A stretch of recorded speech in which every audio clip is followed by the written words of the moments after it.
একজন সাহাবী হুজুরের সাথে মুসাফা করছেন, তার নাম সাদ ইবনে মুআদ, আনসারী সাহাবী। হুজুর মুসাফা করার পরে দেখছেন তার হাত খুব শক্ত, লোহার মতো। যারা একটু লোহা লক্করের কাজ করে, শক্ত কাজ করে, হাতুড়ি পেটার কাজ করে, তো হাত কি হয়? শক্ত হয়। তো হুজুর জিজ্ঞেস করলেন, সাদ, তোমার হাত শক্ত কেন? হযরত সাদ রাদিয়াল্লাহু তাআলা আনহু বললেন, ইয়া রাসূলুল্লাহ, আমি আমার স্ত্রী সন্তানের জন্য যে উপার্জন করি, এই কাজটা একটু শক্ত, কঠিন। তো রাসূল সাল্লাল্লাহু আলাইহি ওয়াসাল্লাম হযরত সাদকে এই কথা বলেননি, যারে সাদ, তুমি আমার সাহাবী, দ্বীনের কাজ করবে, তুমি কেন এই কাজ করতে গেছো? তোমার কি আল্লাহ এই জন্য পাঠাইছে? হুজুরের কথা বলেন না। হুজুর বুঝাইছেন যে ইসলাম শুধুমাত্র নামাজ, রোজা, তেলাওয়াত, তাসবিহ, দাড়ি টুপির নাম নয়। কোরআন সুন্নাহ অনুযায়ী ব্যবসা করা, হালাল তরিকাতে ব্যবসা করাও ইসলামের অন্তর্ভুক্ত বিধায়। এমনি ভাবে হালাল উপার্জন করাও ইসলামের অন্তর্ভুক্ত বিধায়। রাসূল সাল্লাল্লাহু আলাইহি ওয়াসাল্লাম বললেন, তোমার হাত দুটো একটু দেখি। হযরত সাদ হাত দুটো বাড়াই দিলেন। হুজুর তার হাত দুটো নিয়ে মুহাম্মদুর রাসূলুল্লাহ সাল্লাল্লাহু আলাইহি ওয়াসাল্লাম সম্মান সূচক সাদের হাতে চুমা দিলেন আর বললেন, সাদ, আল্লাহ তাআলা সিদ্ধান্ত নিয়েছেন যে তোমার মতো হাত নিয়ে যে আসবে, আল্লাহ তাআলা ওই হাতের উপরে জাহান্নামের আগুনকে হারাম করে দিয়েছে। সুতরাং মুআমালাত মানে আয় উপার্জন, এটাও ইসলামী হইতে হবে। আর এটা যে ব্যবসা করবে তার উচিত আলেমদের কাছে গিয়ে জেনে নেওয়া। কিন্তু আমাদের ওলামা একরাম বসে আছেন যে মানুষ এসে জিজ্ঞাসা করলে আমি বলবো, কারণ আমি পড়াশোনা করছি। এমনকি ওলামা একরামের চর্চা না থাকলে ওই এলেম হারায় যায়। দেখেন না, ঈদের নামাজ আমাদের ভুল হয় কেন? সারা বছর তো ঈদের নামাজ পড়ি না। ঈদের নামাজ বছরে একবার পড়া হয়। এই জন্য নামাজ যে পড়ায় সেও চিন্তা করে, হাত কয়বার উঠেছি তো, এটা শেষ তো নাকি বানমু না ছাড়বো। যে জিনিস আমলে কম থাকে খটকা লাগে। তো এই ব্যবসায়িক মাসলা ওলামাদের কাছে জিজ্ঞাসা না করার কারণে ভাই সালামের 8 শর্ত হঠাৎ করে কোনো আলেমকে জিজ্ঞাসা করলে বলা কঠিন হবে, বলতে পারবে না, যদি ওই কিতাব সে না পড়ায়। ভাই সালাম মানে হলো টাকা অগ্রিম, মাল পরে, এটার জন্য 8টা শর্ত আছে। বিকৃত জিনিস ফেরত নেওয়া, ইসলাম এটাকে কি বলে? বাধ্য কিনা? না, বাধ্য না। কিন্তু তাই বলে আবার লেখাও ঠিক না যে ফেরত লওয়া হয় না। অধিকার আছে, আপনি লিখতে পারেন, কিন্তু এই লেখাটা ইসলাম যেই জিনিসকে উৎসাহ দিছে, উৎসাহ ব্যঞ্জক জিনিসের বিরোধিতা করা হয়। কারণ ইসলাম উৎসাহ দিছে যে যদি কারো বিকৃত জিনিস প্রয়োজন না পড়ে আর ফেরত দেয়, দোকানদার সেটাকে ফেরত নিয়ে নেয়, তো আল্লাহ কিয়ামতের দিন তার গুনাহ ফেরত নিয়ে নেবে। এইভাবে মুআমালাত। আর একটা জিনিস হলো ইসলামী পারিবারিক জীবন, বিবাহ শাদী থেকে শুরু করে সন্তান জন্মগ্রহণ, সন্তানের নাম রাখা, সন্তানের লালন পালন, সন্তানকে দ্বীন শিক্ষা দেওয়া, মেয়েদেরকে পর্দায় রাখা, ঘরের বাচ্চাদেরকে হালাল খানা খাওয়ানো, ঘরে পর্দা পশিদার লেহাজ রাখা, স্ত্রীগণ স্বামীর ক্ষেত্রে বিনয়ী, বিনম্র, শ্রদ্ধাশীল এবং সেবক বা খেদমতের মেজাজ রাখা ইত্যাদি পারিবারিক জীবনে থাকা, এটাও জরুরি। প্রসঙ্গ আসছে এই জন্য বলে নেই, নেক স্ত্রী কাকে বলে? ভালো স্ত্রী। আমাদের এই যুগে নেক স্ত্রী হলো যে এই কথা কইতে পারে যে 3টা কাজের মানুষ আছে, 2টা বান্দা, একটা ছুটা, আর আমার বিয়ের শাড়ি আলাদা, হলুদের শাড়ি আলাদা, লেহেঙ্গা আলাদা, অর্নামেন্টস 100 ভরি ইত্যাদি ইত্যাদি, আমার সোফা, আলমারি, শোকেস। সে মনে করে সে উত্তম নারী। যদি আপনি উত্তম নারী হন তাহলে ফাতেমারে কি করবেন? যে ফাতেমার কানে নাকে তো ছিলই না, গায়ে দেওয়ার মতো, মোহাম্মদের মেয়ে গায়ে দেওয়ার মতো একটা ভালো কাপড়ও ছিল না। রাসূল সাল্লাল্লাহু আলাইহি ওয়াসাল্লাম একবার গেছেন ফাতেমার বাড়িতে, গিয়ে বাহির থেকে বলছেন, মা ফাতেমা মাইয়া ইমরান ইবনে হুসাইন, আম্মু আমার সাথে ইমরান ইবনে হুসাইন আছে, মানে তুমি পর্দা করো। তো ফাতেমা রাদিয়াল্লাহু তাআলা আনহা বললেন, আব্বা ইমরান ইবনে হুসাইন তো পরে, আপনিও ভিতরে আইসেন না, আপনিও ভিতরে আইসেন না। হুজুর জিজ্ঞাসা করছেন, কেন মা? সে আব্বু, এক মেয়ে তার বাবার সামনে যতটুকু কাপড় পরে আসতে পারে, আব্বু আমার কাছে আজকে অতটুকু কাপড় নাই। রাসূলুল্লাহ সাল্লাল্লাহু আলাইহি ওয়াসাল্লাম আলীকে ভৎসনা করেন নাই, গালমন্দ করেন নাই যে বেটা আলী, তুই বেটা একটা যুবক মানুষ, আমার কন্যা মুহাম্মদের কন্যাকে নিয়ে এভাবে কষ্ট দিচ্ছিস না। বরং হুজুর গায়ের চাদর খুলে ঘরের ভিতরে নিক্ষেপ করে বলছে, মা এই চাদরটা পরে আমার সামনে আসো, আর তুমি সবর করো, ধৈর্য ধরো। তাদের পারিবারিক জীবন কেমন ছিল, আল্লাহু আকবার। তো উত্তম নারী কে? আমাদের মায়েরাও যেহেতু পর্দার আড়াল থেকে শুনছেন, এই জন্য আমি বলে দিই, ঘরে 100 ভরি না 500 ভরি অলংকার থাকলেও ইনশাআল্লাহ ঝগড়া হবে, ইনশাআল্লাহ। ইনশাআল্লাহ এই জন্য বলছি যে নাও হইতে পারে, ইনশাআল্লাহ তো এই জন্য বলতেই হবে, কিন্তু সমূহ সম্ভাবনা 99.9 ঝগড়া হবে। কাপড় বেশি, অলংকার বেশি, শোকেস বেশি, ফার্নিচার বেশি, তবুও ঝগড়া হবে।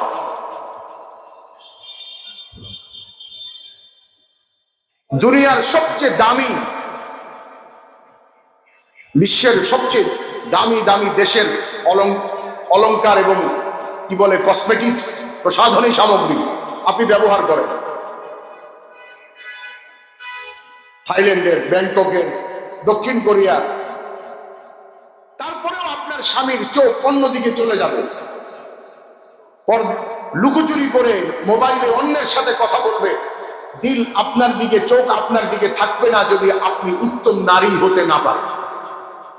তো উত্তম নারী কিভাবে হব? উত্তম নারীর জন্য কয়েকটা গুণের প্রয়োজন।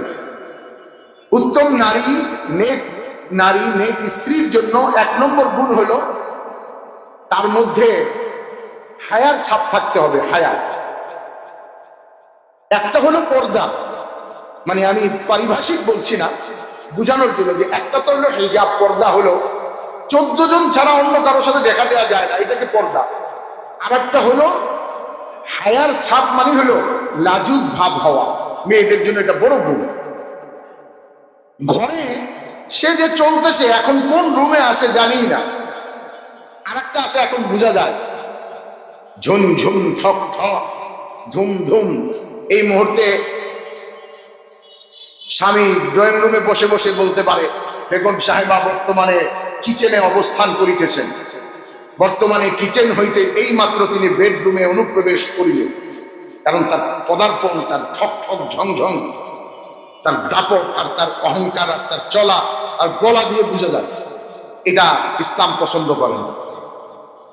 ইসলাম বিনয়কে পছন্দ করে, বিনয়ী না। স্বামী বাহির থেকে আসে, দোকানদারের 100 মানুষের সাথে সারাদিন কথা কইতে গিয়ে মেজাজ কেমন গরম হচ্ছে, ঘরে আইসা সে হয়তো একটু রাগ হয়ে গেছে।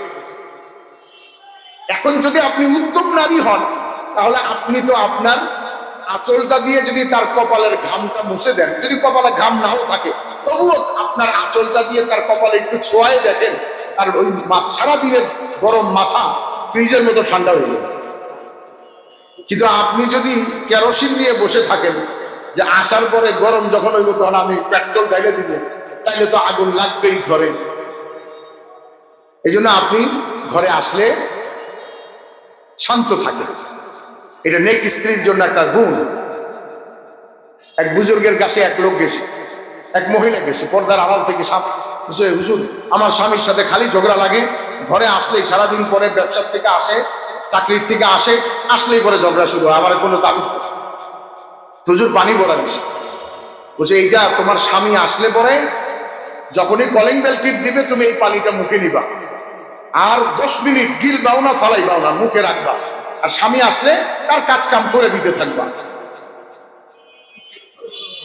এখন স্বামী কিছুদিন পরে চিন্তা করে, আসলেই তো বাঁকা তারা কথা, উল্টা সিধা কথা, তো এখন কথা কয় না, নরম। তো স্বামী মহব্বত করা শুরু করছে, মহব্বতের সম্পর্ক হয়েছে। তো মহিলা যাইয়া কইছে, হুজুর আপনার তাবিজ পানি পড়া এত কামে লাগছে যে আমাদের তো সংসারই চেঞ্জ হয়ে গেছে। হুজুর কয়, আমি কোনো পানি পড়া দেই নাই, কোনো দোয়াও করি নাই, আমি শুধু তোমার একটা কথা শুনে বুঝছিলাম যে সমস্যা তোমার জবানে, তো আমি তোমারে পানি দিছিলাম যে কিছুক্ষণ জবানটা বন্ধ রাখা যায় কিনা। তো তুমি পানি মুখে আটকায় রাখছো, তাহলে দেখো কেমন শান্তি আসছে। তুমি যদি এই জবানটাকে আরেকটু বেশি সামলাও, ঘরে আরো বেশি শান্তি আসে। তো হায়ার ছাপ আর মুখের ভাষা মিষ্টি নেক নারীদের। মিষ্টি সবাই পছন্দ করে, করলার তিতা ডায়াবেটিসের রোগী ছাড়া বাকিতে কারো পছন্দ না। ডায়াবেটিসের রোগীও সুযোগ পাইলে মিষ্টি খায়। এই জন্য মুখের ভাষা মিষ্টি হওয়া চাই। নেক নারী, নেক স্ত্রীর আর একটা গুণ হলো তার দিল সাফ থাকা চাই। স্বামীর সম্পর্কে তার ধারণা পরিষ্কার। আপনি ভালো ধারণা রাখেন, আপনার স্বামী ভালো না হলেও ভালো আল্লাহ তাকে করে দিবে।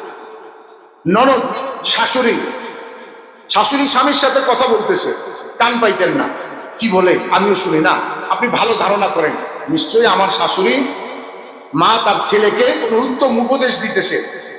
আপনি ভালো ধারণা রাখেন। জান্নুবিল মুমিনিনা খায়রা, মুমিন সম্পর্কে ভালো ধারণা রাখেন। এটা নেক স্ত্রীর একটা গুণ, দিল সাফ। আর একটা হলো, যদি আল্লাহ শক্তি সামর্থ্য দেয় তো হাত পায়ে কাজ করা, বাচ্চাকে গোসল করানো, রান্না করা, ঘর গুছানো, এই কাজগুলিও করা। এইটা হলো একজন নেক স্ত্রীর সিমটম, উপসর্গ, আলামত, চিহ্ন। তো এই পারিবারিক জীবন, সদ আখলাক আর এই 5টা ডিপার্টমেন্ট নিয়ে পুরা দিন, আর এই পুরা দিনের মধ্যে শান্তি।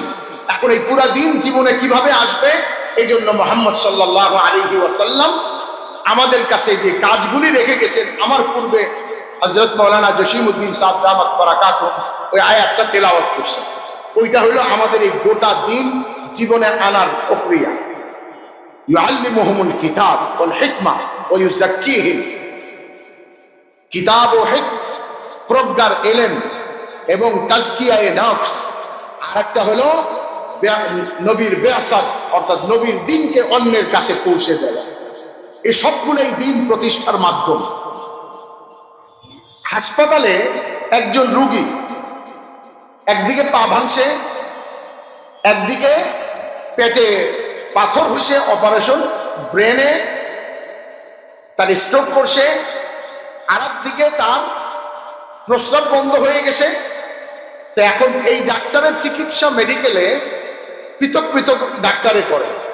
পা ভাঙছে, অর্থোপেডিক্সের ডাক্তার দেখে, পেট কাঁপছে, জেনারেল সার্জনের ডাক্তার দেখে, ইউরোলজি, পেশাব বন্ধ হয়েছে, ইউরোলজিস্ট দেখে বা নেফ্রোলজিস্ট। ইউরোলজি হলো পেশাব সংক্রান্ত কাটাকাটি, নেফ্রোলজি হলো অল্টারনেট মেডিসিন। তো ইউরোলজি বা নেফ্রোলজির ডাক্তার দেখে। আর ব্রেন সংক্রান্ত নিউরোলজি দেখে। আর রক্তের ভিতরে কোনো একটা সমস্যা পাওয়া গেছে, কোনো একটা ক্যান্সার জার্ম পাওয়া গেছে, এই জন্য একজন ডাক্তার হেমাটোলজি দেখে। তাহলে কয়জন doctor? Orthopaedics, neurology, haematology, nephrology. এখন এই রোগী সংক্রান্ত বিষয়ে এই ডাক্তাররা আপোষে কোনো সময় ঝগড়া করে না, করে? জীবনে কোনো সময় হাসপাতালে রোগীর সামনে ডাক্তারদেরকে কলার লইয়া চাপাচাপি করতে দেখছেন, ঘুষাঘুষি করতে দেখছেন? কেন? প্রত্যেকেই রোগীর সুস্থতা চায় এবং একে অপরের সাথে পরামর্শ করে।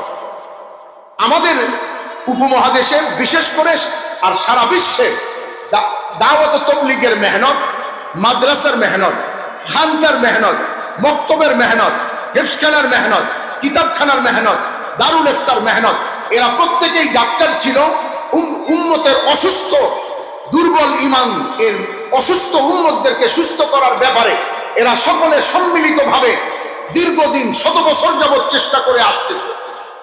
কিন্তু ইদানিংকালে কিছু লোক মাদ্রাসাওয়ালার সাথে, মক্তবওয়ালার সাথে, খানকাওয়ালার সাথে, আলেমের সাথে ঝগড়া শুরু করছে। সুতরাং এই কথা স্পষ্ট আকারে বলা যায়, ঝগড়া করনেওয়ালা যেমন ডাক্তার নয়, এও সত্যিকার অর্থে কোনো দিনের কাজ করনেওয়ালা নয়।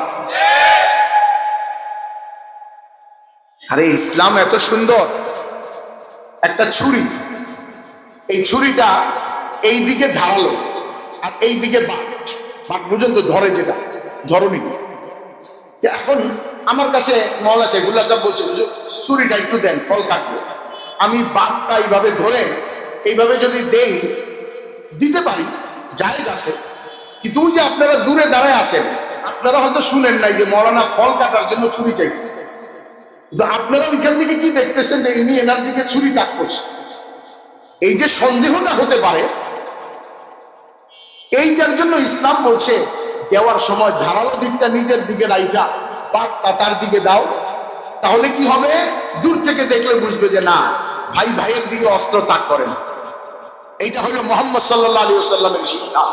তাহলে টঙ্গীর ময়দানে যারা বাঁক দেওয়া তো দূরের কথা, যারা বাঁক ধরে রামদা আর ছুরি নিয়ে গিয়ে আলেম ওলামা দাওয়াতের ঘুমন্ত সাথীর উপরে, যে ঘুমন্ত সাথীদের, ঘুমন্ত মানুষ যদি অপরাধীও হয়, ঘুমন্ত মানুষকে মারা হারাম, তো তাহলে যারা এই ছুরির বাঁক নিয়ে টঙ্গীর ময়দানে গিয়ে ঘুমন্ত মানুষের উপরে আক্রমণ করছে, কি বলেন, তারা তবলিগের সাথী হতে পারে? তারা কখনো দাওয়াত তবলিগের সাথী হতে পারে, কারণ ইসলাম এই শিক্ষা দেয় নাই, দাওয়াত তবলিগের মেহনতে শিক্ষা দেয় না। যারা করছে তারা অপরাধী। এবং আমি বলি না মৌলানা সাদ সাহেবের পক্ষপাতিত্ব যারা করে তারা সবাই করছে, আমি এই কথা বলি, সবাই করে না। এদের মধ্যে অনেক বাহ্যিক মুখলিস আছে, অনেক সাথী আলেমকে মহাব্বত করে, বিভিন্ন কারণে রয়ে গেছে। আমরা তাদেরকে বলবো, আপনি জলদি দ্রুত ওই জায়গা থেকে সরে আসুন। হাদিসে আসছে ইত্তাকি মাওয়াজি আত-তুহমা, তহমতের জায়গা থেকে সরে দাও। আমি একটা ছোট্ট ঘটনা বলি। আমি দক্ষিণ কোরিয়াতেও গেছি তবলিগের মেহনতেই। তো দক্ষিণ কোরিয়ায় আমাদের মার্কাজ যেখানে, ওই জায়গাটা হলো একদম সাংঘাতিক জায়গা। মানে রবিবার দিন ওই জায়গায় যত বার, মানে মদ, রাতভর মদ খাওয়া, ড্রিঙ্কস করা, পাগলামি করা, সব ওই মার্কাজের থেকে একটু নিচে নামবে। মার্কাজটা একটু পাহাড়ের উপরে, সিউল মার্কাজ, আর ওইটা নিচে। তো আমাকে একজন বলছে নিচে এক জায়গায় দাঁড়াইতে, আমি গাড়ি নিয়ে আসতেছি, তো আমরা আমাদেরকে নিয়ে এক জায়গায় আসতে যাব। তো ওই দিন দোকানপাট সব বন্ধ, সকালবেলা। আমি এক দোকানের সামনে দাঁড়ানো, তো আমার ওইখানকার এক রাহবার সাথী আমার বললেন যে একটু এদিকে আসেন।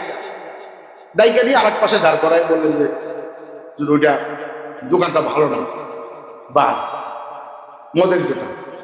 তখন আমার এই কথা মনে পড়ছে যে যদিও দোকান বন্ধ, কেউ ধারণা করবে না, কিন্তু বাস্তব এটাই যে দোকানের সামনে দাঁড়াইলে কেউ সন্দেহ করতে পারে, আল্লাহ হুজুরেও এই কাম, বুঝেন নাই? এই সন্দেহ যাতে কেউ করতে না পারে, ইত্তাকি মাওয়াজি আত-তুহমা, তহমতের জায়গা থেকে সরে দাঁড়ায়। এই জন্য যে সকল ভাই হযরত মাওলানা সাদ সাহেবকে মহব্বত করেন, আমি তাদেরকে বলছি, আপনারা তাকে ঘৃণা করবেন এই কথা বলছি না, আপনি তাকে ভালোবাসেন, আপনার ভালোবাসা আপনার দিলের মধ্যে রেখে দেন, কিন্তু আপনি ওই তহমতের জায়গা থেকে সরে আসেন।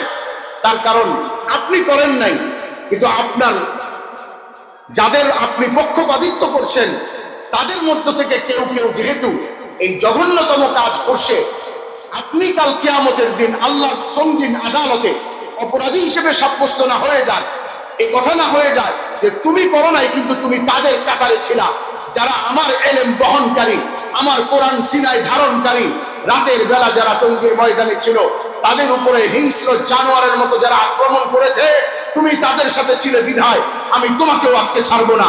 এ কথা যাতে আল্লাহ বলতে না পারেন, আপনি সরে আসুন।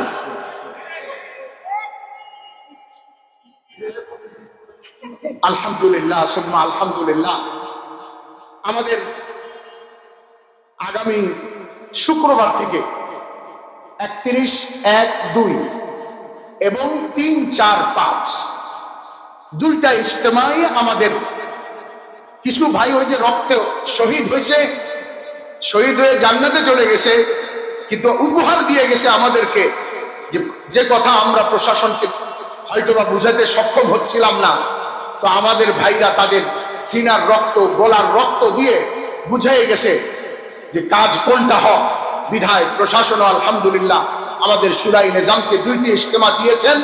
আগামী শুক্রবার থেকে শুক্র শনি রবি সোম মঙ্গল বুধ 2টা ইজতেমা আমাদের কাকরাইল পয়েন্ট, এটা কাকরাইল পয়েন্টের অধীনে আমাদের প্রথম ইজতেমা 31-1-2। এইখানে যারা উপস্থিত আমার সামনে আছেন, যারা আমার আওয়াজ শুনছেন, যে যেখানে আছেন, আপন আপন জায়গা থেকে হাত তুলে এই কথা প্রতিশ্রুতি, এই কথার প্রতিজ্ঞা, এই কথার নিয়ত জাহির করেন যে ইনশাআল্লাহ আগামী শুক্রবার আমরা টঙ্গীর ইজতেমায় থাকবো ইনশাআল্লাহ। আল্লাহ আমাকে আপনাকে সকলকে পরিপূর্ণ দ্বীনের উপরে চলে আল্লাহ পাকের কাছ থেকে পুরস্কার নেওয়ার, দুনিয়া ও আখিরাতে পুরস্কার গ্রহণ করার তৌফিক দান করেন।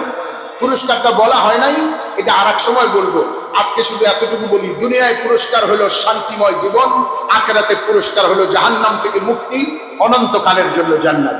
আল্লাহ আমাকে আপনাকে আমল করার তৌফিক দান করেন। ওয়া আখির দাওয়ানা আনিল হামদুলিল্লাহি রাব্বিল আলামিন।